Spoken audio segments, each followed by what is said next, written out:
Are you curious about how generators work? Let's delve into the fascinating world of generators and uncover the simplicity behind their operation. Although generators and motors have similar structures, their functions are completely different. One converts mechanical energy into electrical energy, and the other converts electrical energy into mechanical energy. First, you must know that when the total magnetic flux passing through the conducting coil changes, induced electromotive force will be generated in the conductor, which can be simply understood as voltage, generating an induced current in the conductor coil. This phenomenon was first discovered by Faraday. In order to understand it better, let's take a look at this simple model of a generator. The metal coil in front of it is called a power transmission. It generates electricity by rotating between two magnets to provide mechanical power for the power transmission.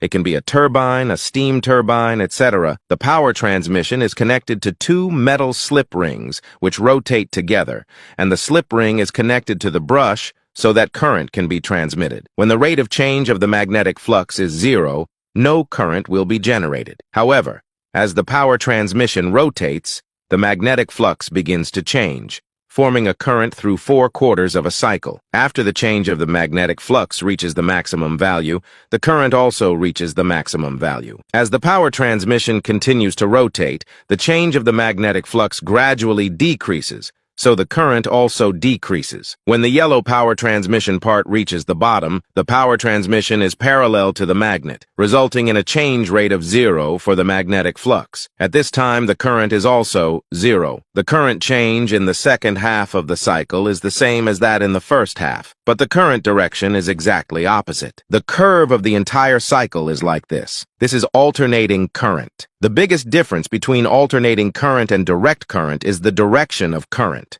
In order to prevent the change of current direction in the DC generator, only one ring called a split ring is used in the slip ring part. However, the friction between the brush and the armature in the DC generator can easily cause wear. The above is just theory, but in practical applications it will be much more complicated. This is a small, disassembled DC generator. The middle part is the armature. There are two permanent magnets on the outside. A metal coil is wrapped around the armature. When the armature rotates, the coil cuts the magnetic field to generate electricity, but it needs to be noted that it is not that easy to use in large power plants. First of all, due to energy transmission efficiency and transmission distance, most power plants use alternators. In order to generate 150 megavolt amperes of electricity, the generator will have a very high speed, reaching 3,000 RPM. If we were to place the beam winding of such a large generator on the rotor like the small DC generator just now, it would be very dangerous. The noise in the surrounding area would be equivalent to an earthquake, so we have to change our thinking. We can place and fix the power transmission group on a nail. This will not only make it easier to provide cooling, but also make it easier to collect large voltages and currents. If this is the case, the rotor can only be designed as a magnet to provide a magnetic field, but the problem arises again. If a large generator is made of a permanent magnet, it is not suitable. First of all, it is difficult to install because the magnet is huge. It may suddenly be stuck somewhere and cause huge damage, and you can't separate it. Secondly, even if you use up all the energy, it may cause huge damage. Tiger Force installed it accurately on the rotor. Another problem is that the magnetism of the permanent magnet will slowly decrease over time.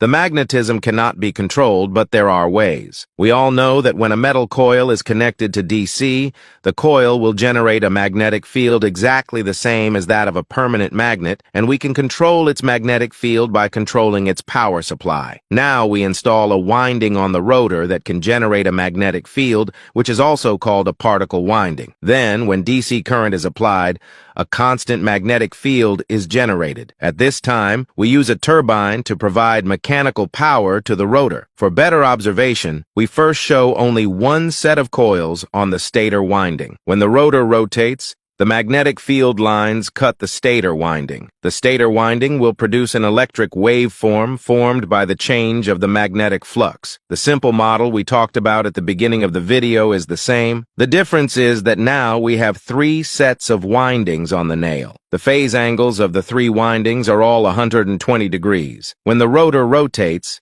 The three windings produce electricity at the same time. This is the so-called three-phase. However, this kind of rotor is only suitable for use in slow-speed power generation equipment, such as hydroelectric power generation and wind power generators. Because the gap between its magnetic poles is large, high-speed rotation will cause imbalance and even cause the generator to fall apart. For example, the rotor in a thermal generator is set into two magnetic cylindrical rotors to meet the high-speed rotation of 3,000 revolution per minute. And the rotor rotation speed determines the frequency of the power grid. In many chargers, you will find 50 to 60 hertz. The word hertz is the grid frequency. It depends on the national or regional standard. The grid frequency in most countries is 50 hertz. Its calculation formula is the generator magnetic set number multiplied by the generator speed and divided by the constant 120. So, next time you see a generator, you'll know it's not just a box making electricity.